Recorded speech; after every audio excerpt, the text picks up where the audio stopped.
All right, we are live. Friends, welcome. This is going to be quite an exciting and interesting talk, especially for the religious nerds amongst us, which is who I take it here tonight.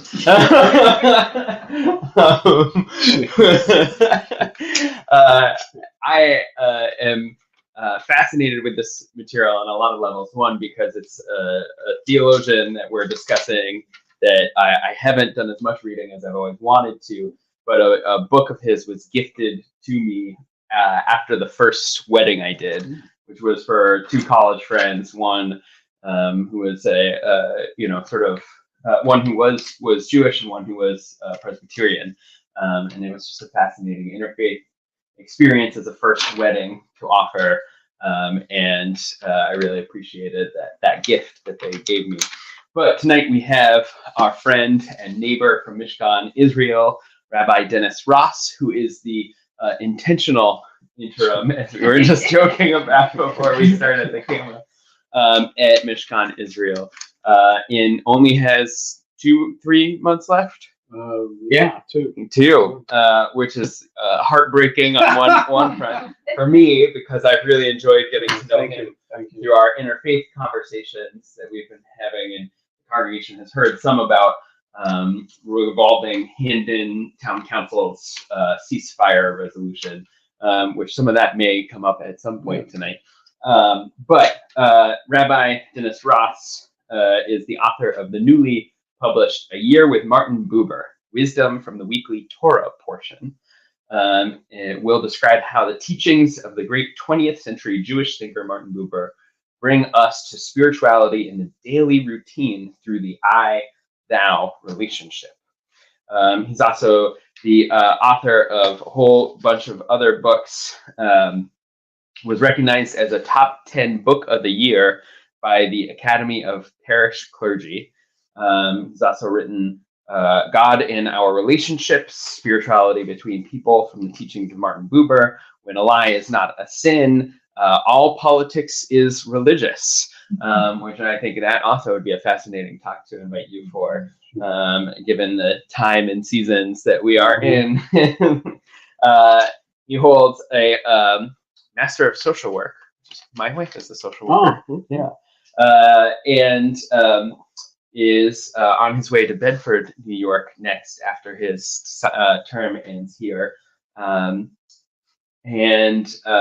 Yes, I think he also, we were talking about before another session I'd love to have him come for, is a discussion of clergy for choice, because that is a voice that often gets overlooked and minimized and erased in the way that American politics positions pro-choice as antithetical to religious life, which is definitely not our viewpoint in a lot of ways. So with that, I'll turn it over to Rabbi Ross here. Thank you. To give us an interesting talk. Well, thank you. Thank you for those kind words, Reverend Davidson. Am I loud enough if anybody's logged in? Yes, yeah. That's okay, great. So, I want to thank you for those kind words. Lots of times you'll hear people say something like, all you really need to do in life is just show up. And sometimes they'll say it's 80%, 90%. Maybe they'll do a study and come up with an exact number of what. But you see, Buber is about being present, and saying in Hebrew, hineni. If you've heard that phrase, that's what Moses said when he saw the burning bush, or how Abraham responded when he was called to offer up Isaac. There must be something in your scriptures, the equivalent of hineni, but this is how we just steal it from you. You just steal it. Our favorite hymn is "Here I am, Lord." Yeah, and then we steal it back. Adjust it a little. We say, no, it's not that. Yeah. But being present is something you live. So living hineni is something you do, as here in the community, talking one-to-one, and with your congregation. So it's really a privilege and pleasure for me to be here with you and your community and talk about Martin Buber, which is something Reverend Davidson lives instinctively. You'll hear how we talk about it. So I can tell you that a long time before there was a Starbucks, there was a coffee shop in Haight-Ashbury, California, called San Francisco called I and Thou. And it probably got the name I and Thou from the kind of conversation that the owners of that coffee shop hoped the people who came there had. It's sort of like the best video. It was the best video. Yeah, the best video of San Francisco. Yeah. So let's imagine you and I, we meet there. We grab a cup and sit down, and we get so, we're so excited to be having this meeting that as we talk, we forget about time, how long we're talking, space, where we are, right? We pay no attention to people coming and going or the atmosphere in the room and cause what brought us there to be together for that moment. Now, if Jewish thinker Martin Buber was sitting at the next table, he would likely say that we were living out, our conversation was living out an example of what he wrote about in his 1923 classic of spirituality, I and Thou. In that book, I and Thou, that's probably the one you got for that wedding, for that wedding. In that book, I and Thou, Buber lays out three fundamentals. There's the I-it relationship, which could be when you go over and you place your order, and the person says, "What are you having?" All right, leave room for milk. Where you get it? That's I-it. That's the first. Where it's a business thing, right? I-thou is a conversation we have at the table, and all this is on the sheet that I gave out because there are a lot of these terms that I'm going to be throwing around, and you could at least have it right there. And the eternal thou, where every I thou, this is a spiritual dimension. You can't see it, but you can sort of feel it. It's the spiritual dimension that of the conversation that we're having. Buber basically said every I thou abides with God in the eternal thou forever. And there's a little bit of Kabbalah in here, Shirley. If you think of Stan, right? It's with the invisible dimension of God that we just can't see. But when we have that conversation, that conversation echoes with God in the eternal thou. Now, I and Thou is a really hard read. I should have brought my copy, but it's a very hard read. And if it makes you feel any better, if you read it, the first time I read it, I didn't understand it either. Like many late 19th and early 20th century writers, Buber took the simplest idea and tried to make it sound as complicated as possible. He wrote in, plus I'm told, I don't know any German, but I'm told he wrote in German, and he used run-on sentences, which is allowed. And also, he made up his own words, which I'm told people who speak German tell me you're allowed to do that. So as a result, even in the best translations, it's hard to figure out what he's saying, because in German, nobody, now, but the reason why he did this was he wrote in Germany in 1923, which was a time of rising anti-Semitism, especially in academic circles. So he wanted to make Jewish ideas presentable and more accessible and acceptable in these intellectual circles. That was his target audience. He also joked about it. He said that when in 1938, as the Nazis were in power, just a few months before Kristallnacht, which was the big pogrom against Jews in 1938, he and his family completed their move to Israel, to Jerusalem. And when he got there, this is a legend, I don't know if it's true, but when he got there, someone asked him if he would begin to write in Hebrew, and he said, "I don't think I know Hebrew well enough to obscure my ideas in it." So, yeah, a guy with a sense of humor like that. Also, when he came to the United States, he took 3 trips to the United States, one in 1951, and his friend Gershon Shalom wrote from Jerusalem, wrote Hannah Arendt, that he had heard that since Pepsi Cola hit America, it was nothing like Buber, and he asked Arendt whether Buber already succeeded making himself incomprehensible. So he was, at a time when people were doing this, he really he really went to town on it. And as a result, his ideas, really simple but brilliant ideas, just stayed in on library shelves and in seminary classrooms unappreciated. So that gave me an opportunity, and this is my social work piece. You see, the spirituality in the process. That's what Buber is about. Because as a social worker and a rabbi, gave me an opportunity to try to explain to what it is through my own writing. So I wrote. So anyway, I did. Because I was really drawn. First of all, I thou hides in plain sight. We do it instinctively every day. It could be at the supermarket cash register, or it could be over lunch with a friend. The simple or the more involved conversations count as the I thou encounter. So when we call attention to like a spirituality hiding in plain sight, I mean, it's right there. All we got to do is say, "Hey, this is it." So it's common. It's also very simple. You don't need a degree in philosophy to understand what Buber's saying, because we live it in our daily lives. The other thing is the interpersonal piece of this comes from the Hebrew Bible in a very profound way, because when the Bible commands us in Deuteronomy to love the eternal your God with all your heart, might, and soul. And how do we show our love for God? Well, there are two other times the Bible commands us to love. The first time is to love your neighbor in Leviticus, and also to love the stranger.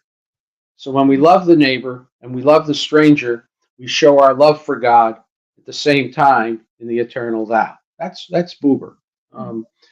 So it's that clear. And again, I wanted to make it clear, show how common it is in our daily lives, and find that spirituality in the process.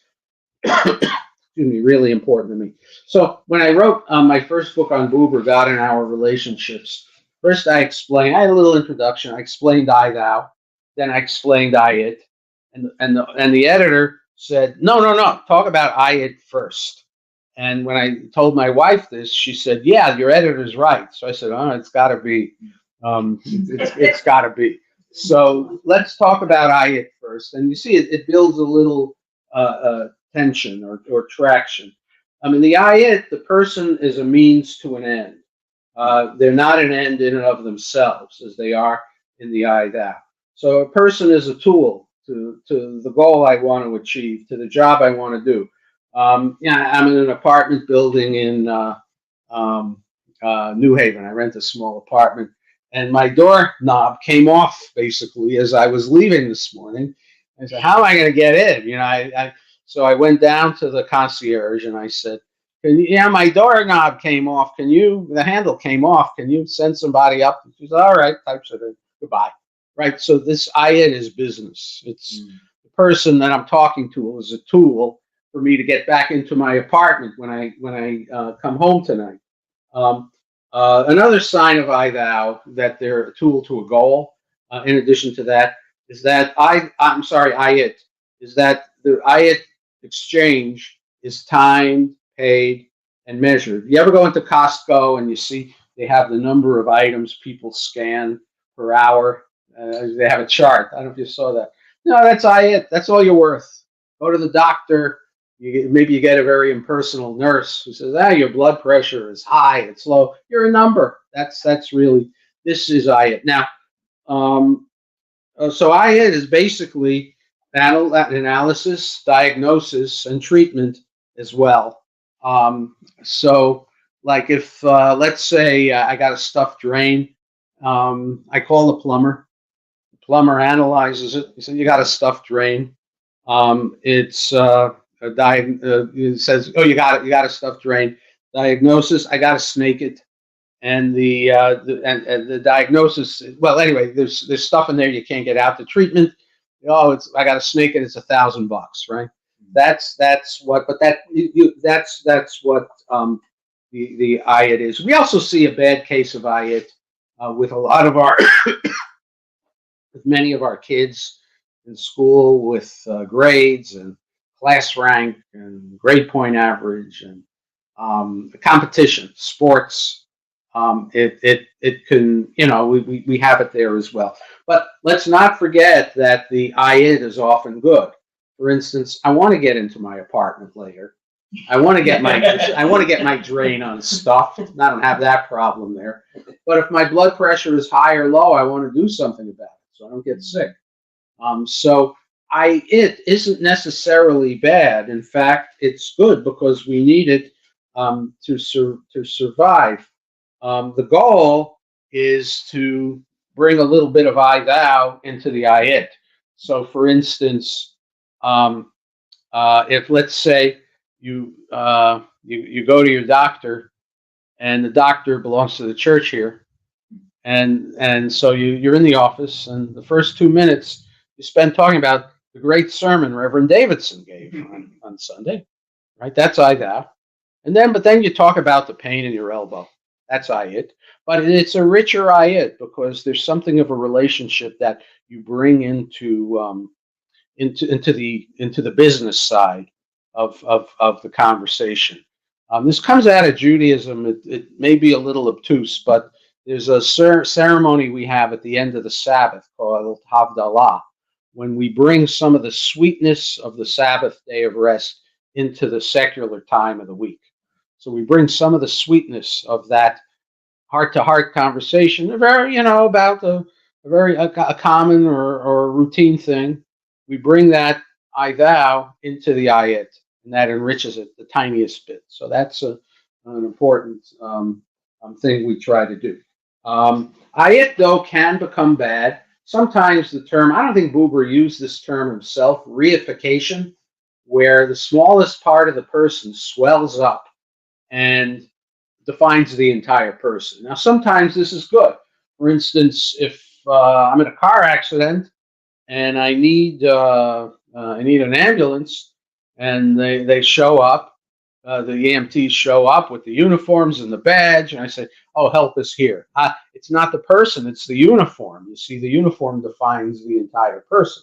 So in that case, the reification is a positive thing, but it can become bad when we categorize people and treat them poorly because of their race, because of their age, because of their country of origin, where they were born, or the language they speak, or the accent they have.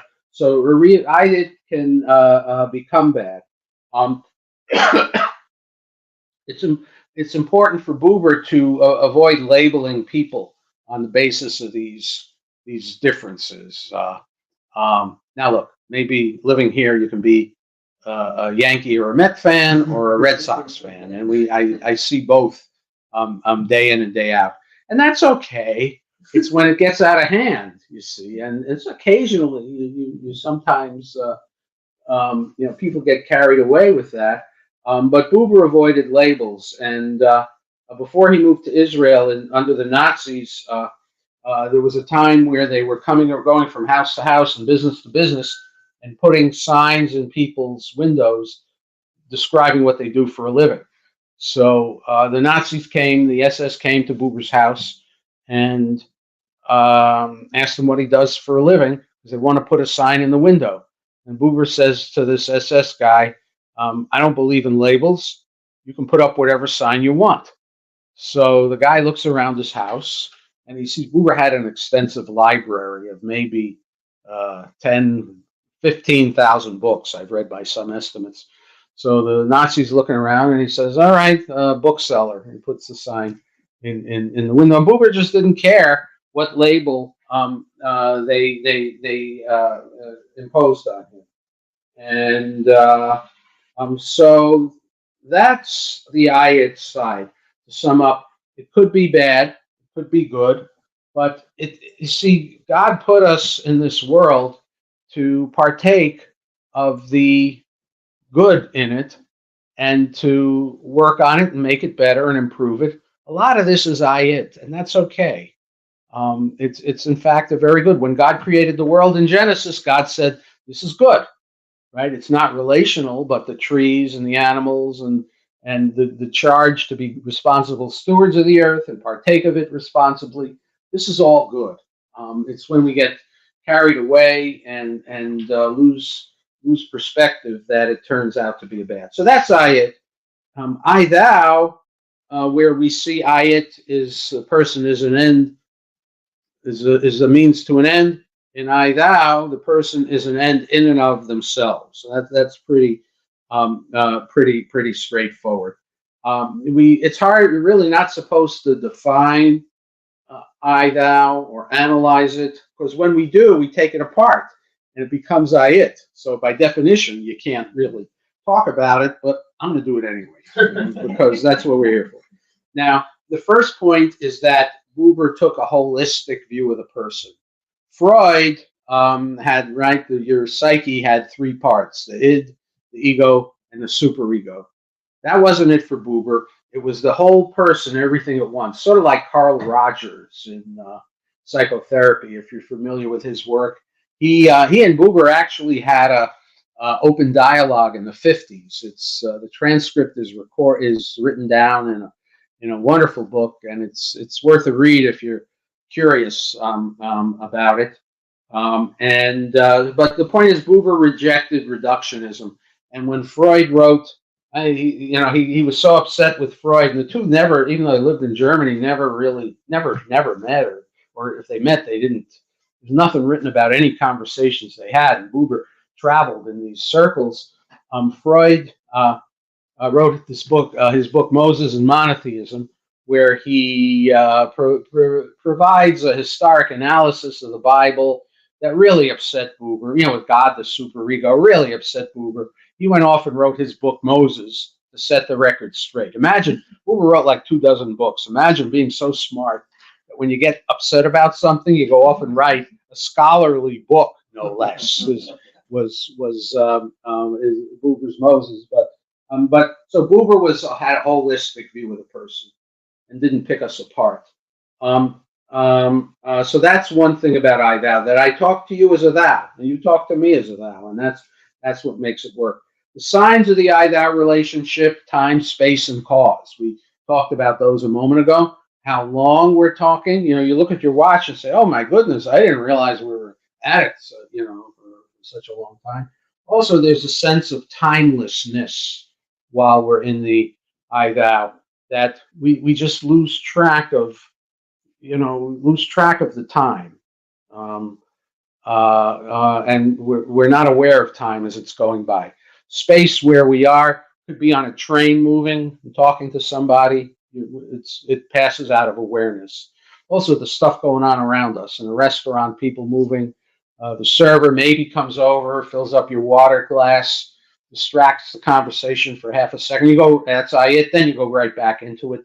And I thou, it can be that flip flop. But the space, what's going on around us, is not a factor. And cause, what brought me here? Did I take a cab or a bus, or did I walk where I'm going later? No, all that is out of awareness, because our focus is on you and me, what we're talking about right now. That we're just so caught up in the moment. Something like a trance or an enchantment with each other as we're having this conversation. Now, a few very important things is that the I thou conversation or encounter is between people. Buber didn't always look at it this way. He was very involved in the early Zionist movement with Theodor Herzl and the other early 19th century Zionists, and he had a terrible falling out with Herzl. Buber was an idealist. Herzl was a politician. Herzl, again, was the lead Zionist organizer in those days in Europe. And the two of them had a terrible falling out. And Buber stopped his Jewish activism and went into a period of study and meditation and reflection and exploring Eastern religions. And he was home one day, and he heard a knock on his door. This was during World War I, and it turned out to be some guy he never met before, but he asked him in. And like many others who came to see Buber, they would present a problem that they were facing to him and ask for his advice. So the guy talked, and Buber listened, but not wholeheartedly. It was like this, and he didn't have. He was just so caught up in what he was meditating earlier, and he just was still carried by the afterglow of his session, and he wasn't fully present. He withheld his curiosity, and his visitor left with his questions unanswered. A few months later, Buber learned that this fellow died at the front in World War I, and like any of us, he blamed himself for the whole thing. He said, if I was more involved, if I asked a couple of questions, maybe it would have made a difference, and maybe he would be here and be alive today. So, and this is, you have with these intellectuals, you often hear a story that was a turning point for their spiritual or intellectual or emotional development, and this is the one that we tell about Buber. That out of this, Buber learned the I thou is not in the I or in the thou, but in the dash between them. You see how it's written out on that sheet of paper. That what passes between us, there's something magical in the air, and that it was visible in behavior, not in how we feel. I could say, oh, I thought of you yesterday. I almost called. That doesn't count. You got to pick up the phone. It's got to be in the action. Which sort of resonates with the Jewish concept of mitzvah, that it's in the doing and in something active. Viktor Frankl, one of Buber's contemporaries, said that the door to the spirit opens outward, not inward, but outward, and that was a conclusion that Buber came to from this incident, and that our spiritual experience isn't in isolation, but with other people. Another important point here is that it's a mutual relationship. It's not the power, the investment of person and presence is equal for both parties. Both people have an equal stake in the conversation. For instance, an unequal relationship is generally speaking, between a teacher and a student. The first day of class, the student walks in, what am I going to learn here? The teacher knows what the student doesn't know and where the student has to be. Plus, the teacher grades the student, is paid to be in the room, is regulated by laws and supervised and is accountable. So it's really an I-it relationship at heart, but there are times where the I-thou can poke through. When you have a teacher who's talks to a student about what you did over the vacation, or more visibly in college, like where a student and an instructor can have a conversation on the same level. It's quite possible. Another example is in psychotherapy, where the client barely has any insight into themselves. I mean, I'm overstating, but that's what you have, where the counselor not only knows where the client has to go and where the client is, but is able to monitor their own feelings in relationship in those moments. So now, when Buber had this dialogue with Carl Rogers, they agreed that the effective moment of psychotherapy is where both sides have equal insight into themselves and into the other in that moment. As an example of this mutuality, we'll get to that in a minute. And often people question this. Buber in I and Thou wrote about an encounter with a cat, and in his biography, he wrote about he had these biographical fragments. He went into a shed and he was with a horse, and they looked in the eye.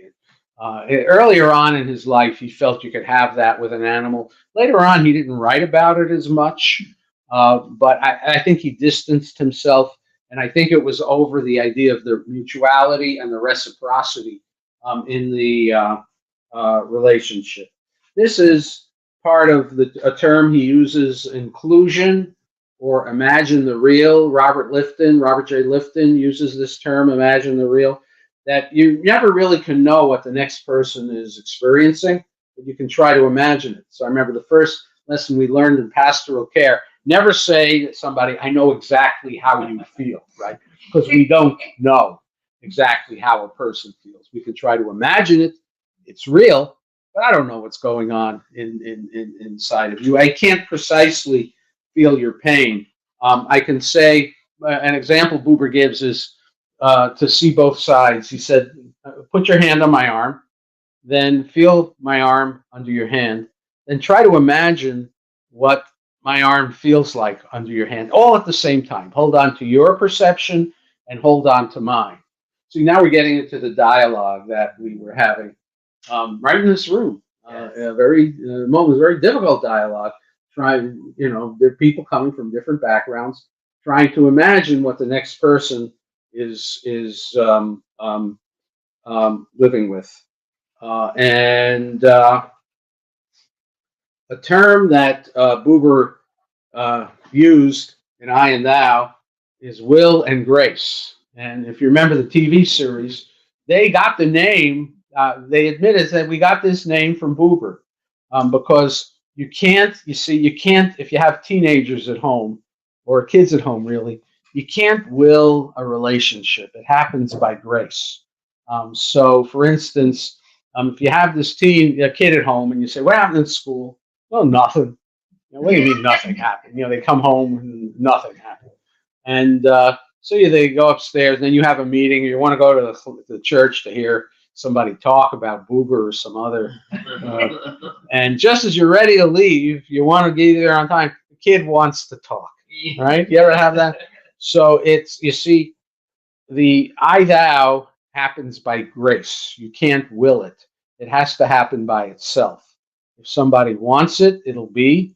If both people want it, and by grace also, this is God's grace to us, that we're able to relate in such a way with one another and enhance our lives in that way. And look, Buber didn't write about gender orientation or expression or identity, but it's the same thing with our gender. That is, we can't will a gender, and our sexuality happens to us by grace. This is a gift that we get, which is where I think they got. I think that's the connection in the producers' minds. I know they admitted that link to Buber, owned it, but didn't really explain it.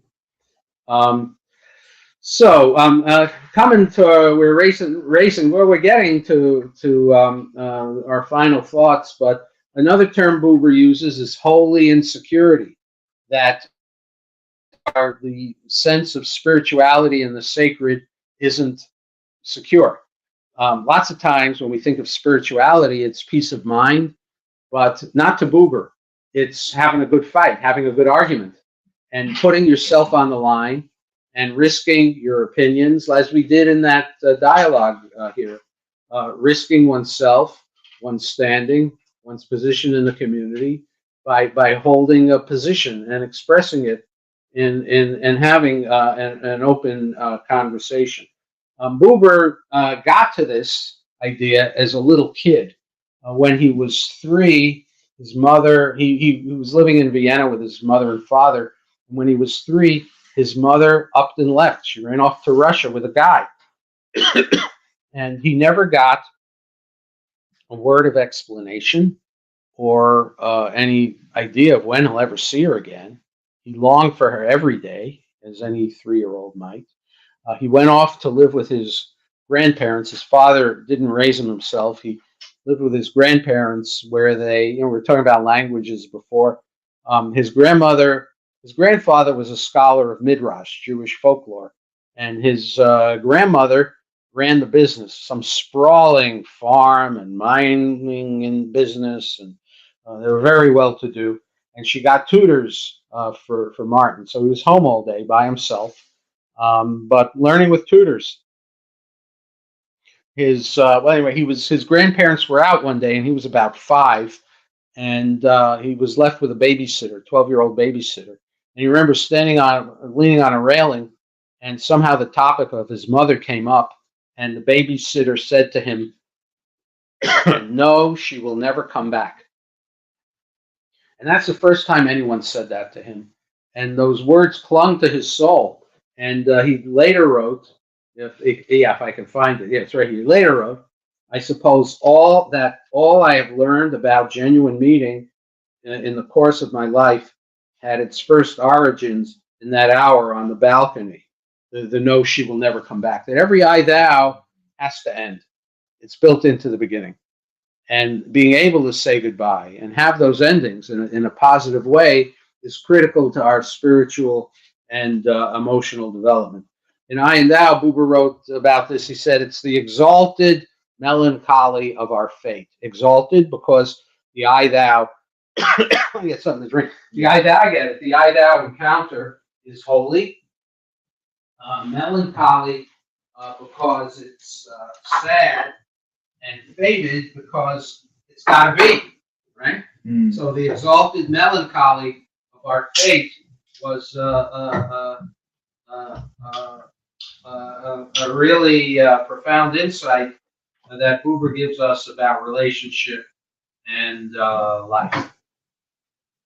So we're coming to the end. The next term I'd like to share with you is Hebrew humanism. That is a love for people, a universal love for people coming out of the Hebrew Bible. Out of there, we get it really deeply rooted in the self. But you see, that little conversation we have in the coffee house is more than just two people talking. But because Buber wanted each of these I-thou encounters to radiate outward into a human community where there's open discussion about things that divide us. That all these I-thous add up and radiate out into a society that's built on equality and inclusion. Buber, as I said, moved to Israel in 1938. He had a vision of Israel. This is where he differed with Herzl, a vision of an inclusive Israel, and built on biblical humanistic values. He fell in love with the kibbutz movement, although he didn't live on a kibbutz ever. He was an intellectual, but he did work. He believed in a binational state of Jews and Arabs working together in those days, and he belonged to organizations that supported that, and that was a lifelong commitment of his. And during the 1948 War of Israel's independence, he was living in a mixed Arab-Jewish neighborhood, and he had relationships with his Arab neighbors, and some of them were very devoted to him. The neighborhood, he lived in Abu Tor in Jerusalem. I don't know if you're familiar with the neighborhood, but his house, during the 48 War, he had to evacuate his house because that land eventually went to Jordan. And his home, his neighborhood was being invaded, and one of his Arab neighbors stood at the door and said, when the Iraqi troops came to plunder his house, they said, "You can't violate this house. Professor Buber lives here, and I'm not going to let you in." So this neighbor put his life on the line on behalf of Buber, and eventually Buber relocated to another neighborhood in Jerusalem. But that was the kind of relationship he had and wanted between Arabs and Jews in the land of Israel. So here we have a vision of individual conversations. We have a vision for a society built on Hebrew humanism. And it's all nice social work, right, of relational living. So again, the spirituality in the relationship has to do with the eternal thou. That all of these I-thou encounters encounter God at the same time in the eternal thou, where they abide forever. So here's that spiritual dimension of Buber's work. That's basically what we've got with Martin Buber.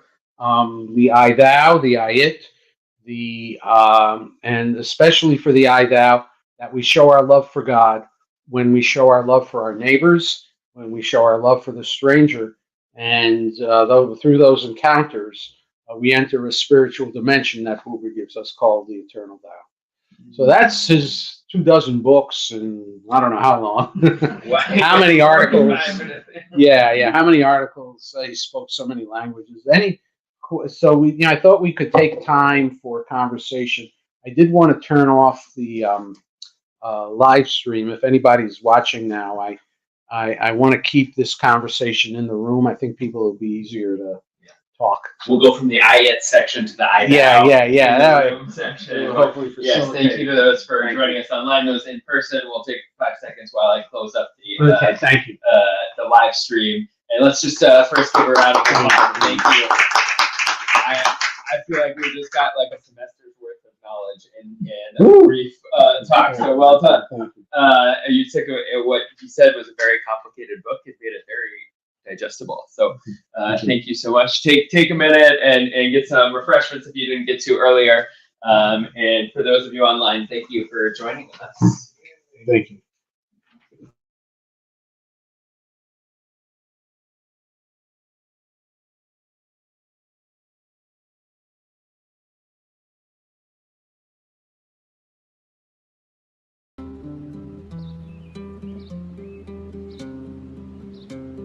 Yeah.